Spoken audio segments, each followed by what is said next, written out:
வணக்கம் மக்களே, welcome to educated Indian YouTube channel and AKM academy video classes. இந்த வீடியோவில் பிஜிடிஆர்பி எக்ஸாமுக்கான எஜுகேஷன் மெத்தடாலஜியில் சிங்கிள் டீ குடிக்கும் நேரத்தில் 10 கேள்விகள் சீரியஸ் 5 நம்ம பார்க்க போகிறோம். வாங்க கொஸ்டின் போகலாம். இன்றைக்கி டாபிக் வந்து பார்த்திங்க அப்படின்னா யூனிட் 1ல் த பெர்ஸ்பெக்டிவ்ஸ் ஆஃப் எஜுகேஷனில் இருக்கக்கூடிய டாபிக் 5th டாபிக் வந்து செகண்டரி அண்ட் ஹையர் எஜுகேஷன் ரெண்டுமே சேர்ந்து கொடுத்துருப்பாங்க. ஸோ அதுதான் நம்ம பார்க்க போகிறோம்.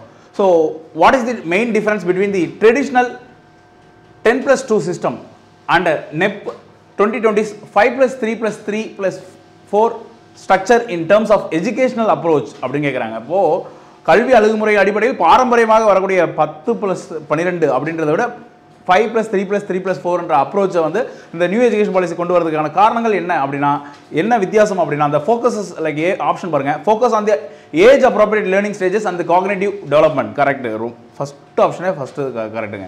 ஏன் அப்படின்னா லைக் இங்கே நம்ம 5 வந்து foundational, preparatory, like participatory and research orient அப்படின்னு நம்ம வந்து பிரிப்போம் பார்த்தீங்களா.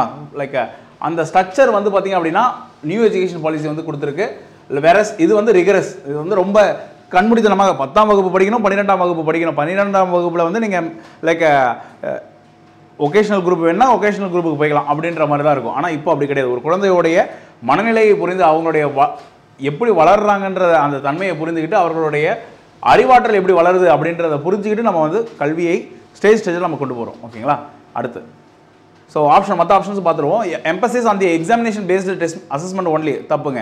ஓகேங்களா. Like reduction in the total years of schooling கிடையாது. ரெண்டுமே வந்து பார்த்திங்க அப்படின்னா 12 இயர்ஸ் ஆஃப் ஸ்கூலிங் தான். Separation of primary and secondary education அப்படியும் கிடையாது. ஓகேங்களா. ஸோ அங்கே எதுவுமே அது பிரிக்கல. Next, which regulatory body is responsible for conducting the class 10 and 12 board examinations at the national level அப்படின்னு கேட்குறாங்க. ஸோ தேசிய அளவில் 10ஆம் மற்றும் 12ஆம் வகுப்புக்கான வாரிய தேர்வுகளை நடத்துவதற்கு பொறுப்பான ஒழுங்குமுறை அமைப்பு எது அப்படின்னா central board of secondary education CBSE, மத்திய 2ஆம் நிலை கல்வி வாரியம் அப்படின்றது. ஓகேங்களா. ஸோ மற்ற ஆப்ஷன்ஸ் பார்த்துருவோமே. நேஷனல் கவுன்சில் ஃபார், இதெல்லாம் வந்து நமக்கு வந்து அப்ரிவேஷன்ஸை கேட்பாங்க. ஓகேங்களா. ஸோ அப்படி பார்த்துக்கோங்க. லைக் ஜிகேல 10th யூனிட்டில் அப்ரிவேஷன்ஸ் இருக்குங்க, அக்ரானிம்ஸ் அண்ட் அப்ரிவேஷன்ஸ், அதில் கேட்கறதுக்கு வாய்ப்புகள் அதிகம். National council for educational research and training, இவங்க வந்து ஒன்லி ஃபார் வந்து education content, research and education கண்டென்ட்டை ரெடி பண்ணுவாங்க. ஓகேங்களா. கண்டென்ட். அடுத்து the council for Indian school certificate examination, இவங்க வந்து லைக் ஒரு ஸ்பெசிஃபிக் செக்டார். ஓகேங்களா. குறிப்பிட்ட பீப்புளை மட்டும் தான் இவங்க கான்சிடர் பண்ணுவாங்க. லைக் எல்லா நேஷனல் லெவல்லலாம் அவங்க பண்ண மாட்டாங்க. 2100 ஸ்கூல்ஸ் அவங்க கூட, அது ஒரு போர்டு, அவங்க கூட வந்து டைப்பில் இருக்காங்க. Like national institute for open schooling, இது வந்து லைக் நேஷனல் லெவலில் வந்து பார்த்திங்க அப்படின்னா இது வந்து ஒரு குறிப்பிட்ட செக்டார்ஸ், அதாவது இந்த ட்ராப்பர்ஸு இல்லை வந்து ஹோம் ஸ்கூலிங் பண்ணுறவங்க அவங்க வந்து கற்றுக்கிறது. ஓகேங்களா. தேர்டு பாருங்கள், what was the most important contribution of Wood's dispatch 1854 to Indian education system அப்படின்னு கேட்குறாங்க. ஸோ வுட்ஸ் டிஸ்பேட்ச் எந்த ஆண்டு அப்படின்னா 1854. Introduction of vernacular languages in education கிடையாது. ஏன் அப்படின்னா அது வந்து இங்கிலீஷ் எஜுகேஷன் தான். ஓகேங்களா.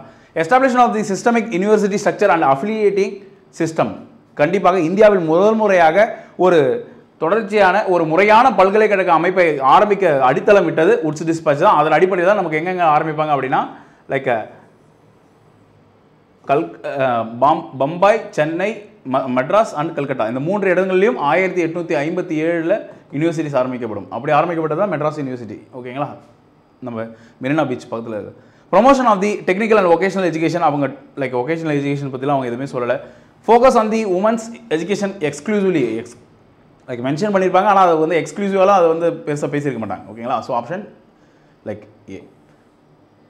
What is the main advantage of Samagra Shiksha scheme compared to the previous educational schemes, முந்தைய கல்வி திட்டங்களுடன் ஒப்பிடும் பொழுது இந்த சமக்ரா சிக்ஷாவுக்கான முக்கியத்துவம், நன்மை என்ன அப்படின்னு கேட்குறாங்க. Okay. Higher budget allocation for infrastructure. Okay. Like focus only on secondary இன்ஃப்ராஸ்ட்ரக்சருக்கு வந்து ஹையஸ்ட் பட்ஜெட் அலோகேஷன்றது தவறு. ஓகேங்களா. ஸோ அதுக்கு மட்டும் அப்படின்னு கிடையாது. ஓகேங்களா. அது பட்ஜெட் அலோகேஷன் இருந்துச்சு, ஆனால் எல்லாமே நம்ம இன்ஃப்ராஸ்ட்ரக்சர் கட்டமைப்பு மட்டும் தான் கொடுப்போம் அப்படின்றது கிடையாது. Focus only on secondary education அப்படின்னு கிடையாது. செகண்டரி எஜுகேஷன் மட்டும் அது ஃபோக்கஸ் பண்ணல. லைக் இன்டகிரேட்டிங், அது வந்து லைக் எஸ்எஸ்ஏ, சர்வ சிக்ஷா அபியான், ஆர்எம்எஸ்ஏ, ராஷ்ட்ரிய மத்தியமிக் சிக்ஷா அபியான், இது இந்த மாதிரி அப்புறம் லைக் அதர் ப்ரோக்ராம்ஸ் எல்லாத்தையும் இன்டகிரேட் பண்ணி வரக்கூடிய ஒரு ப்ரோக்ராம் தான் லைக் சமக்ர சிக்ஷா ஸ்கீம். ஓகேங்களா. அதாவது ஒருங்கிணைத்தது. அதாவது ஒரே நம்ம வந்து இப்போ ஐஆர் ரிமோட் கண்ட்ரோல் ஆப் வச்சுருக்கோம் பார்த்தீங்களா, டிவி எல்லாத்துக்குமே ஏசி எல்லாத்துக்கும் ஒரே ரிமோட், அந்த மாதிரி ஒரே ரிமோட் அது. Integration of all school education levels under one framework, அதுதான் கரெக்ட். ஓகேங்களா. ஸோ எல்லாமே வந்து அனைத்து பள்ளி கல்வி நிலைகளையும் ஒரே கட்டமைப்பின் கீழ் ஒருங்கிணைப்பது. Separate funding for teacher training கிடையாது. ஓகேங்களா. நெக்ஸ்ட் 5th கொஸ்டின் பார்ப்போம். What is the main function of NAAC in the higher education system? NAAC அப்படின்னா என்னதுங்க? National assessment and accreditation council. ஓகேங்களா. லைக் 1994 எஸ்டாப்ளிஷ் பண்ணியிருப்பாங்க, if I'm not wrong. Like okay. Conducting entrance examinations for universities, entrance எக்ஸாம்லாம் அவங்க conduct பண்ண மாட்டாங்க. Providing scholarships for to meritorious students, ஸ்காலர்ஷிப்ஸ்லாம் வந்து பார்த்திங்க அப்படின்னா யூஜிசி தான் கொடுக்கும். Appointing faculty members in the colleges and universities, அதெல்லாம் அவங்கவுங்க காலேஜில் அவங்கவுங்க like their qualifications, their payment, இதெல்லாமே இண்டிவிஜுவல் காலேஜஸோட responsibilities. Assessing and accrediting the quality of higher education institutions, கண்டிப்பாக இவங்க தான் வந்து பார்த்திங்க அப்படின்னா நாக் வந்து A++A+B+C அப்படின்லாம் வந்து நமக்கு அக்ரிடேஷன்ஸ் கொடுப்பாங்க. 5 years வேலிடிட்டி. அது லைக் ஃபஸ்ட்டு வந்து செல்ஃபாக அக்ரிடேட் பண்ணுவாங்க, அதுக்கப்புறம் செல்ஃப் அசஸ்மெண்ட், அதுக்கப்புறம் பியர் ரிவ்யூஸ் இருக்கும். ஸோ இதெல்லாம் நம்ம வந்து நோட்ஸில் எல்லாமே படிச்சிருப்போம். ஸோ உங்களுக்கு வந்து கொஸ்டின்ஸ் ரொம்ப யூஸ்ஃபுல்லாக இருந்துச்சு அப்படின்னா லைக் கமெண்ட்டில் சொல்லுங்கள், லைக் பண்ணுங்கள். ஏன்னா அதுதான் எங்களுக்கு ஒரு மோட்டிவேஷனாக இருக்கும். We are also in very big commitments. Like அதெல்லாம் மீறி தான் நம்ம வந்து இது ஒரு கமிட்மெண்ட்டாக நம்ம கொண்டு போகணும். ஓகேங்களா. ஸோ உங்களுக்கு நோட்ஸ் வேணும் அப்படின்னா ஏகேஎம் அகாடமியில் இருந்து 9600111339 அப்படின்ற நம்பருக்கு நீங்கள் கூப்பிடுங்க, அல்லது 8838107804. எக்ஸாம் வந்து டேட் அனௌன்ஸ் பண்ணிட்டாங்க, 80 days தான் இருக்குது. ஸோ நீங்கள் வந்து நோட்ஸு இப்போயே வாங்கிட்டு பண்ணால் தான் நம்ம வந்து எப்போல்லாம் நம்ம ரிலாக்ஸ் பண்ணணும்னு தோணுதோ, இல்லை எப்போல்லாம் நம்ம வந்து கொஞ்சம் மன சங்கடமாக இருக்கோ, அப்போல்லாம் வந்து நம்ம எஜுகேஷன் மெத்தடாலஜி எடுத்து படிக்க ஆரம்பித்தோம் அப்படின்னா ஓரளவுக்கு அப்படியே கவர் பண்ணிட்டு வரலாம்.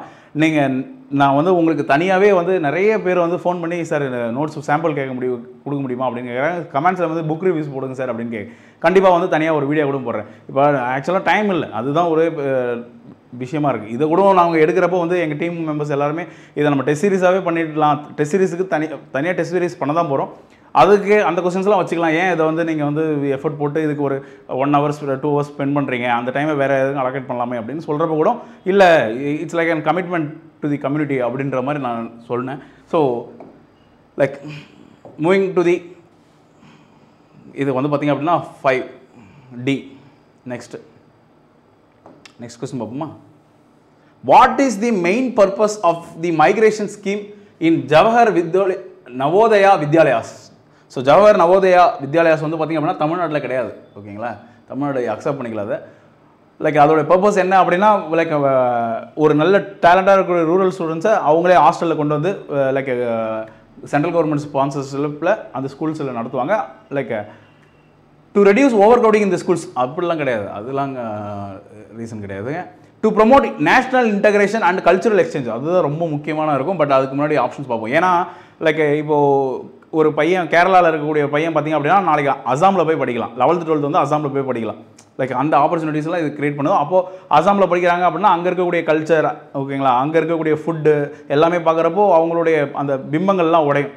ஓகேங்களா. ஸோ நெக்ஸ்ட்டு நம்ம எப்பவுமே சொல்லுவோம்ல, வடக்கன்ஸ்லாம்வே இப்படி தான் இருப்பாங்க அப்படின்லாம் நம்ம தமிழ்நாட்டில் ஒரு ஸ்டீரியோ டைப் இருக்கும்ல, அப்படிலாம் கிடையாதுல்ல. இப்போ நான் டெல்லியில் 2 years தங்கியிருக்கப்பெல்லாம் என்னெல்லாம் டேக் கேர் பண்ணிக்கிட்டதில் அங்கே ஒரு நாங்கள் இருந்த ஹவுஸ் ஓனர் ஃபேமிலி தான். லைக் தட் அந்த மாதிரி ஸ்டீரியோ டைப்ஸ் தான் அது உடைக்கும். To provide better employment opportunities, okay, அது கிடையாது. To improve academic performance only. So கண்டிப்பாக நேஷனல் இன்டகிரேஷன் தான். ஓகேங்களா. ஸோ இதுதாங்க answer. To promote national integration and cultural exchange. Next, why was the University Grants Commission given autonomous status in 1956? ஏன் கொடுத்தாங்க அப்படின்னு கேட்குறாங்க. அப்போ கொடுக்கப்பட்டது 1956 UGC ஆக்ட் லைக் 1956 இந்த பஸ்ஸெல்லாம் வந்து பார்த்தீங்கன்னா டிராஃபிக்கில் போகிறப்போ கீழே போட்டிருப்பாங்க. ப்ரைவேட் பஸ்ஸஸ்லாம், ப்ரைவேட் காலேஜஸ், யூனிவர்சிட்டிஸ் பஸ்ஸஸ்லாம் deemed university under the act of UGC act அப்படின்லாம் போட்டிருப்பாங்க. ஸோ அப்போயே உங்களுக்கு வந்து 1956 அப்படின்னு நான் வச்சுக்கோங்க. இது வந்து ஆக்சுவலாக வந்து 1945 வந்து யூஜிசியாக தான் இருந்துச்சு. என்ன வேணால் யூனிவர்சல் கிராண்ட்ஸ் கமிட்டியாக இருந்துச்சு, அதுக்கப்புறம் கமிஷனாக மாற்றினாங்க. ஓகேங்களா? பார்லிமெண்ட் என்ன சொல்லிட்டாங்க அப்படின்னா, நீங்கள் வந்து லைக் மினிஸ்ட்ரியோடைய தலையீடு உங்களுக்கு இருக்காது, எஜுகேஷன் மினிஸ்ட்ரியோடைய தலையீடு உங்கள்கிட்ட இருக்காது, நீங்கள் வந்து சுதந்திரமாக செயல்படலாம். ஆனால் நீங்கள் பதில் வந்து பார்லிமெண்ட்டுக்கு பதில் சொல்லணும். அதே போல் மக்கள் வந்து மக்களுக்கு வைக்கக்கூடிய குறைகளுக்கு மக்களிடம் குறைகள் கேட்டு நீங்கள் வந்து அதுக்கேற்ற மாதிரி லைக் உங்களை நீங்கள் செல்ஃப் கரெக்ஷன் பண்ணிக்கணும் அப்படின்னு சொல்லுவாங்க. ஏன்னா பொலிட்டிக்கல் இன்டர்ஃபரன்ஸ் இருக்கக்கூடாதுன்றதுக்காக தான் இவங்களுக்கு அட்டானமஸ் கொடுப்பாங்க. To increase the government control over universities, அது கிடையாது, கவர்மெண்ட் கண்ட்ரோலில் குறைக்கணுன்றதுக்காக. To ensure academic freedom while maintaining accountability, அதுவும் கரெக்ட் தாங்க.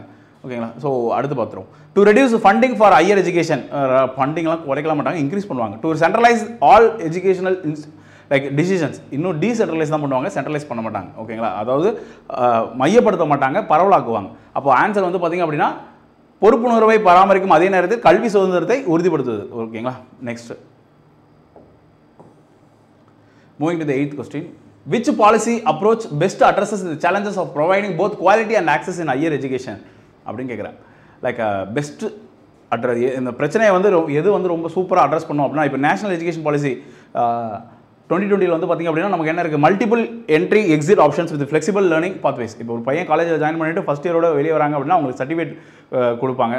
லைக் 2 இயர்ஸ் ஆனது அப்படின்னா லைக் 4 இயர்ஸ் ப்ரோக்ராம், 2 இயர்ஸ் ஆனதுனா டிப்ளமோ கொடுப்பாங்க, 3 இயர்ஸ்னால் பேட்ச் லைக் ஐ திங்க் பேச்சுலர்ஸ்னு நினைக்கிறேன், பேச்சுலர்ஸ் கொடுப்பாங்க. லைக் அந்த மாதிரி multiple entry and exit options எல்லாம் இருக்குங்க. அதுதான் அப்போது என்னென்னா லைக் ஒருத்தவங்க 10th முடிக்கிறாங்க, அடுத்து டிப்ளமோ ஜாயின் பண்ணுறாங்க, வேலைக்கு போகிறாங்க, ஒரு 3-4 வருஷம் கழிச்சு காலேஜ் ஜாயின் பண்ணிக்கலாம் எடுத்துப்பாங்க. இப்போ ஒரு காலேஜில் ஃபஸ்ட் இயர் படிக்கிறாங்க, செகண்ட் இயரில் வந்து வேறு காலேஜுக்கு படிக்கணும்னு நினைக்கிறாங்க. அப்போது ஃபஸ்ட் இயர் லைக் அந்த ட்ரான்ஸ்ஃபர் ஆகிறப்போ இவங்க இங்கே என்னென்ன கோர்சஸ்லாம் பண்ணாங்களோ அதோட கிரெடிட்லாம் அடுத்த காலேஜுக்கு கொண்டு போகலாம். ஸோ இந்த மாதிரி நிறைய ஆப்ஷன்ஸ்லாம் வந்து ஃப்ளெக்சிபிள் பாத்வேஸ் கொடுக்குறாங்க. Option A. ஓகேங்களா? ஸோ இது வந்து மற்ற ஆப்ஷன்ஸை பார்க்காமே நான் வந்து டிக் பண்ணுறேன். இப்போ நான் டிக் பண்ணுறேன் அப்படின்னா நான் வந்து கொஸ்டின் பேப்பர் நான் தான் செட் பண்ணதுனால நான் டிக் பண்ணுறேன். ஓகேங்களா? ஸோ நீங்கள் வந்து பார்த்துக்கோங்க. Next, establishing only elite institutions கிடையாதுங்க, கண்டிப்பாக அப்படி கிடையவே கிடையாது. Focusing only on distance education மட்டும் அவங்க ஃபோக்கஸ் பண்ண மாட்டாங்க. Reducing admission requirements for all institutions. ஓகேங்களா? ஸோ இந்த கொஸ்டின் பார்த்தாவே உங்களுக்கு தெரியும், ஒன்லினாவே அது மேக்ஸிமம் அது வந்து தவறாக தான் இருக்கும் அந்த நீடு.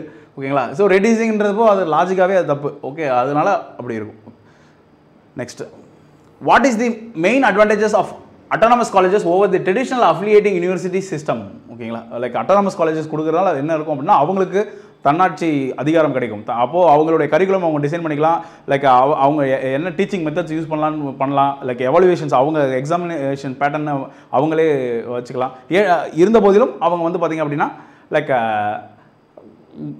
யூனிவர்சிட்டிலேருந்து டிகிரி வந்து யூனிவர்சிட்டிலேருந்து தான் வரும். ஓகேங்களா? இப்போ for example government college of technology, எங்கள் காலேஜ் வந்து GCT கோயம்புத்தூர். ஸோ கோயம்புத்தூரில் வந்து பார்த்திங்க அந்த காலேஜ் வந்து பார்த்திங்கன்னா அண்ணா யூனிவர்சிட்டி கீழே தான் வரும். But that is an autonomous college. Okay, so அப்போது கரிக்குலம்லாம் பார்த்திங்க அப்படின்னா என்டையர் அண்ணா யூனிவர்சிட்டியை விட கொஞ்சம் டிஃப்ரெண்ட்டாகவும் இருக்கும், அட்வான்ஸ்டாகவும் இருக்கும். ஓகேங்களா? ஆனால் டிகிரி வந்து பார்த்திங்கன்னா அண்ணா யூனிவர்சிட்டிக்கு தான் கொடுத்துருப்பாங்க. Next, higher fees and better infrastructure கிடையாதுங்க. ஓகேங்களா?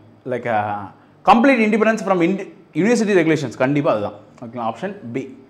Flexibility in curriculum design and innovative teaching methods. Okay, flexibility like innovation teaching methods. Flexibility in curriculum main advantage. Oh, I am sorry. Okay. இதுக்கு answer வந்து இதுதாங்க, C தான். இப்போ தானே சொன்னேன், incomplete independence அப்படின்றது கிடையாது. They have to obey. ஓகேங்களா? அடுத்து ஃப்ளெக்சிபிலிட்டி இருக்கும், பட் கம்ப்ளீட் இண்டிபெண்டன்ஸ் கிடையாது. ஃப்ளெக்சிபிலிட்டி இன் கரிக்குலம், அவங்களுடைய கரிக்குலம் அவங்க டிசைன் பண்ணிக்கலாம். ஓகேங்களா? அடுத்து, exclusive focus on research activities, like மட்டுமே கவனம் அப்படின்றதுலாம் கிடையாது. ஓகே, ரிசர்ச் மட்டும் அப்படின்றது கிடையாது. Next, what is the most important features of PMSHRI Shri schools in implementing NEP 2020 அப்படின்றாங்க. PM prime minister school for rising India, வளரும் இந்தியாவுக்கான ஸ்கூல்ஸ் மாதிரி. அப்போ என்ன பண்ணுறாங்க அப்படின்னா, இப்போது லைக் ஒரு டெமோ காமிப்பாங்க பார்த்தீங்களா, எல்லாரும் இருக்கிறப்போ ஒரு டெமோ காமிப்பாங்க, அதை பார்த்துட்டு எல்லாரும் வாங்குவாங்க. அந்த மாதிரி ஒவ்வொரு டிஸ்ட்ரிக்ட்டுக்கும் ஒரு மாடல் ஸ்கூல் எடுப்பாங்க. அந்த மாடல் ஸ்கூலில் லைக் கட்டமைப்புகள், அந்த ஸ்கூலில் வந்து holistic developments, arts, sports, environment, like சுற்றுச்சூழல் எல்லாத்தையும் சூப்பராக மாற்றுவாங்க. டெக்னாலஜி இன்டகிரேஷன்ஸ் எல்லாமே. அப்போ அதை பார்த்து மற்ற ஸ்கூல்ஸ்லாம் வந்து இப்போ லைக் மற்ற ப்ரைவேட் ஸ்கூல்ஸோ அவங்களே பண்ணிப்பாங்க. கவர்மெண்ட் ஸ்கூல்ஸ் ஓகேங்களா. ஸோ பிஎம் ஸ்ரீ ஸ்கூல்ஸ்னாவே கவர்மெண்ட் ஸ்கூல்ஸ் தான். அப்போ மற்ற கவர்மெண்ட் ஸ்கூல்ஸுக்கு இது ஒரு மாதிரியாக இருக்கும். அப்போ பரவலாக அந்த டெக்னாலஜிஸ் அப்படியே பரவலாகும். Using only digital text books அப்படிலாம் கிடையாது. யூஸ் பண்ணுவாங்க, ஆனால் ஒன்லின்றது தப்பு. Next focusing only on STEM subjects. STEM அப்படின்னா சயின்ஸ், டெக்னாலஜி, இன்ஜினியரிங், மேக்ஸ் ஓகேங்களா. அப்படி கிடையாது. அவங்க வந்து பார்த்தீங்கன்னா அப்படின்னா ஆர்ட்ஸுக்குமே இம்பார்ட்டன்ஸ் கொடுப்பாங்க. லைக் ஹோலிஸ்டிக் டெவலப்மெண்ட், ஸ்போர்ட்ஸ் எல்லாமே அது தவறு. Serving as model schools to demonstrate holistic education approach. கண்டிப்பாக முழுமையான ஒரு அணுகுமுறையை நிரூபிக்க அவர்கள் பாடுபடுறாங்கன்றது correct. Having highest fees among the government schools கிடையாதுங்க. ஃபீஸே கிடையாது கவர்மெண்ட் ஸ்கூலுக்கு. அப்புறம் என்ன? ஸோ உங்களுக்கு இந்த கொஸ்டின்ஸ்லாம் பிடிச்சிருந்துச்சு அப்படின்னா கமெண்ட்டில் மென்ஷன் பண்ணுங்கள். Thank you people. Thank you so much for வாட்சிங்.